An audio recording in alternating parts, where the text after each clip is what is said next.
शासकीय आयुर्वेद महाविद्यालय रीवा के रिसर्च का भविष्य राजधानी स्थित संचालनालय में अटका हुआ है। कॉलेज को लगभग 48 वर्ष बीत जाने के बाद भी पोस्ट ग्रेजुएशन कोर्सेज के शुरू न होने से छात्रों को रिसर्च की सुविधा नहीं मिल पा रही है। हम आपको बता दें कि रिसर्च कोर्सेज शुरू करने को महाविद्यालय द्वारा कई बार शासन को पत्र लिखा गया, लेकिन इस पर कोई फैसला नहीं लिया गया। इसके शुरू न हो पाने से छात्रों को काफ़ी दिक्कतों का सामना करना पड़ रहा है।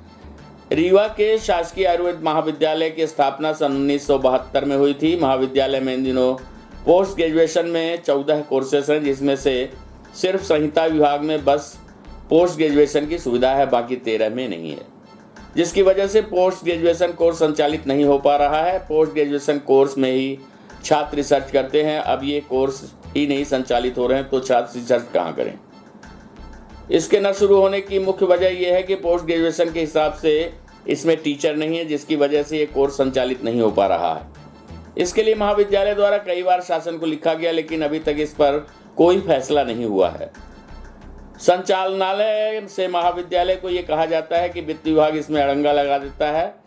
इनकी क्या आवश्यकता है। इसके अलावा कई और समस्याएं भी उनके द्वारा बताई जाती है, जिसके बाद भी महाविद्यालय द्वारा लगातार छात्रों के भविष्य को देखते हुए लगातार प्रयास किए जा रहे हैं।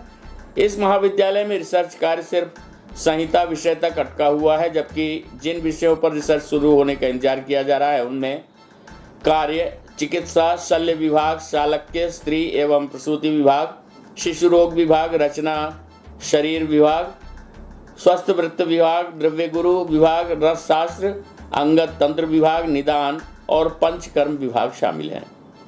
इन कोर्सों के शुरू नहीं होने से छात्रों को काफ़ी दिक्कतों का सामना करना पड़ता है। इन कोर्सों के न होने की वजह से छात्र जब पोस्ट ग्रेजुएशन करने के बाद आगे की पढ़ाई करने के लिए रिसर्च कोर्सेज में प्रवेश लेते हैं, लेकिन ये सुविधा इस महाविद्यालय में नहीं है, जिससे छात्रों को बाहर प्राइवेट कॉलेजों में जाना पड़ता है। मध्य प्रदेश के भोपाल में ही सिर्फ ज़्यादातर विषयों में पोस्ट ग्रेजुएशन चल रहा है, बाकी और किसी भी शासकीय आयुर्वेद महाविद्यालय में पोस्ट ग्रेजुएशन की सुविधा नहीं है। प्रस्तुत है इस संबंध में प्राचार्य आयुर्वेदिक महाविद्यालय रीवा डॉक्टर दीपक कुलश्रेष्ठ सहित छात्रों से प्राप्त जानकारी के अंश। जो अलग अलग डिपार्टमेंट में पोस्ट ग्रेजुएशन की सुविधाएं हैं, पंचकर्म, केसी और नयिका चिकित्सा, शल्य, शालाक्य और भी जो सब्जेक्ट में है, उनका एक डिमेरिट्स ये रहा है सर कि जैसे हम लोग ग्रेजुएशन करने के बाद जैसे पीजी में सिलेक्शन नहीं हो पाता, तो कम सीटें हैं तो सिलेक्शन नहीं हो पाता, तो हम लोग ग्रेजुएशन करने के बाद प्रैक्टिस करके अलग अलग मतलब अपनी रुचि के अनुसार आप खुद से सब्जेक्ट उठा लेते हैं, लेकिन उनमें पर्याप्त नॉलेज नहीं मिल पाता है। फिर भी आजकल बेरोजगारी की स्थिति को देखते हुए हम लोग अपनी चुन लेते हैं और पर्याप्त नॉलेज न मिलने के कारण उनको मरीजों को पर्याप्त लाभ नहीं दे पाते हैं, जिससे उन्हें पर्याप्त लाभ नहीं मिलता है और उन्हें आराम भी नहीं मिलता, तो जिससे आयुर्वेद का बढ़ावा नहीं मिल पाता। आयुर्वेद को बढ़ाने के लिए हमें हमारे देश में जितनी भी संस्थाएँ हैं वहाँ पर लगभग जितनी अधिक से अधिक सीटें हो सके प्रत्येक महाविद्यालयों में अवेलेबल कराने की ज़रूरत है। यहाँ पे अभी सुविधा नहीं है, तो फिर आगे आप लोग क्या करेंगे, कहाँ पे करेंगे? सर हम लोग मांग उठाएंगे आयुष डिपार्टमेंट से जाके कि हमारे कॉलेज में या कि मध्य प्रदेश में अधिक से अधिक पीजी सीटें बढ़ाई जाएँ। यहाँ पे सिर्फ संहिता सिद्धांत से पीजी होती है, और अगर यहाँ पे क्लिनिकल पीजी भी अवेलेबल होती तो हम लोगों को काफ़ी सुविधा होती, सीट्स बढ़ जाती, हम लोगों के लिए ज़्यादा अपॉर्चुनिटीज़ होती हैं। काफ़ी बच्चे ऐसे होते हैं कि यहाँ से जाने के बाद हमारे लिए कंपटीशन बहुत ज़्यादा है, क्योंकि कॉलेजेस में पीजी के लिए सीट्स ही नहीं है। बहुत सारे ऐसे कॉलेजेस हैं जहाँ यूजी सिर्फ होती है और पीजी के लिए बहुत कम है। जैसे हमारे यहाँ पे सिर्फ संहिता सिद्धांत से पीजी होती है, और अगर यहाँ पे क्लिनिकल जैसे गायनी हो गया, शल्य हो गया, यहाँ सर्जरीज़ में अगर पीजी होने लगे तो हम लोगों के लिए अपॉर्चुनिटीज़ बढ़ जाएंगी, लोगों को ज़्यादा मौका मिलेगा अपने आप को प्रूव करने का, और हम यहाँ पे इन सबसे हमें फ़ायदा ही होगा एक तरह से।